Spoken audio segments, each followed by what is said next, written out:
It's one of the oldest baking tricks in the book. A poke cake is moist and filled with flavor, while this pumpkin version is drizzled with, wait for it, a caramel syrup. But the real star is the caramel whipped cream, we think. Our friend Courtney Rich joining me to share her recipe for the pumpkin poke cake. I'm laughing because you told our producer this is your fall version of the better than cake. The better than, we call it the better than anything cake at my house. Keeping it friendly. Yeah, no, I had Weston walk in one day when I was making my version of the better than anything cake, and he's like, what are you making that? What is this so Mom? Good. I'm like, oh, it's a better than anything cake. It's better than anything cake. Take it. So fall version?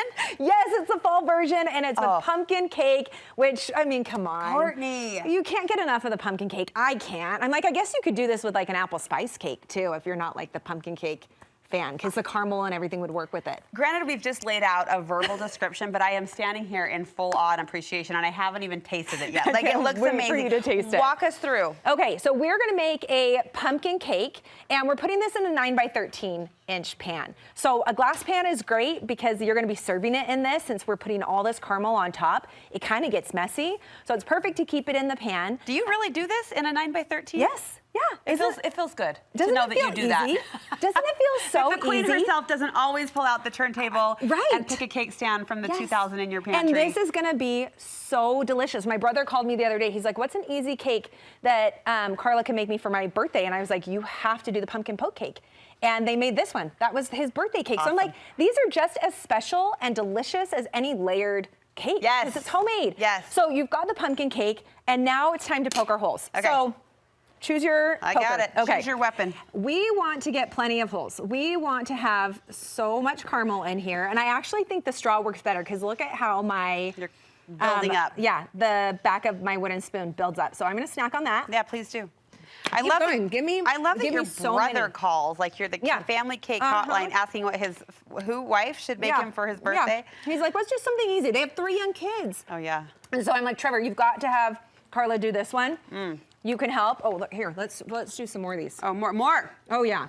Look at that. You want to get caramel in like every bite. And you're like, wait, I am totally messing up my cake. No, you're not. You are making it 10 times better right now. Okay, now we got that. You can I will. lick that. I will. Now we're gonna pour our caramel. This is homemade caramel. So delicious. And this cake is great because it actually is better made ahead of time. This cake could stand alone. Yes, like right? You're so like, good. oh, okay, I'll just have the cake for breakfast. Which that is feels the like genius of all of your recipes. Like, oh, you're so sweet. No, I mean it. Every layer, everything I'm doing to this cake just adds and adds and builds and builds. Okay, so then we're gonna kind of push that caramel in to those holes. And I actually like to do this part like the day before, and you can refrigerate it, cover it. It's gonna stay moist, because normally I say don't put your cake in the fridge because it dries it out. But because we've got this caramel and we're gonna cover it, it is gonna stay really moist. But do you see how that caramel is falling into that holes? I'm kind of pushing with some good pressure to get that in there. Now, when you make the caramel in this recipe, you're making a lot. The other cup you're gonna save and you're gonna use for the caramel whipped cream. Again, something you can make ahead of time, which makes life so much easier. I'm so excited right now. But we put that caramel into whipped cream. Sorry, my cuddle can't happen quite like it used to these days.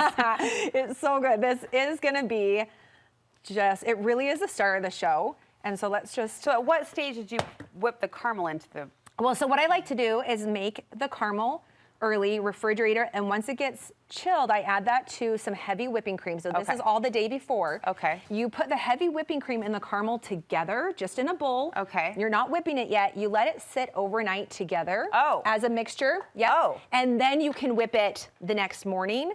But that gives time for the caramel to get really cold. May I take and a little yes, finger please. slice? Okay. Oh, and let's get you a slice of cake. I'm just taking some Heath bar. Oh my gosh. If you can find just the caramel score bar too, like that just. No way, that whipped cream. No way. Right? No way. Like I said, every layer could stand alone. Oh my gosh. Okay, No way. You need to grab the bite. Like This you feels can look so at this. mean. I feel so sorry for everyone who's not me right now. I always feel bad when I eat it on my stories, and I'm like, I wish I could hand this through like Willy Wonka, the candy television, right? Like bring you into this experience. I can't even. No, I can't even. I don't have words, and my job is to have words, and I'm failing, but I'm loving it. That is like my the best success if I can leave you speechless. The whipped cream blew me away. Isn't that? Oh. It's kind of an intense caramel flavor. Not in a bad way, but it's there. It's there, right? But it's still light. So you're looking at it and you're like, that's a ton of frosting. Well, it's not frosting. It's not that heavy buttercream. It's the whipped cream.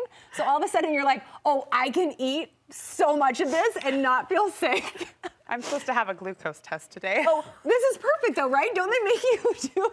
It's not happening. I will not pass, and I don't. Oh my gosh, this is amazing. Oh, thank you. I'm so excited. It's a great one for fall.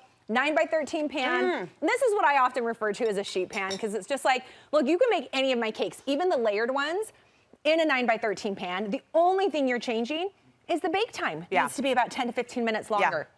You know, and this one, like I said, make it ahead of time. So easy to store. It's actually okay in the fridge or the freezer if you're making it a few days ahead of time. Do you know why else she's one of my favorites? Because she talks and talks so that I can eat and eat. She's not afraid of silence. She will fill, and I will fill my mouth. That's amazing. So good. All right. Where do we get this recipe and others? This is on cakebycourtney.com, and I'll be at Pinners Conference this year, which is in just a couple weeks. So, oh, good. What are you teaching? I'm teaching my Biscoff cake. Biscoff I'll have cake. all my tools and some new products and stuff at the booth as well. Fantastic. So be sure to stop by and say hi to our friend Courtney. And anything fun coming up for Christmas? Are you already baking? Oh my gosh, I've got my big Chicago Marathon coming up, and so it's that, then fall break, then Pinners, then the rest of my life. I'm sorry I asked. Pace yourself. Pace yourself. I mean, we expect an eggnog something at some point, but right now we're just going to we will come back with some good Christmas stuff. Don't you worry. I'm just going to hang on to this really tightly. We love you. Thank you so much. Cake by Courtney. We'll link you over, and be sure to get this recipe. So good. So good. I ate the whole cake right there.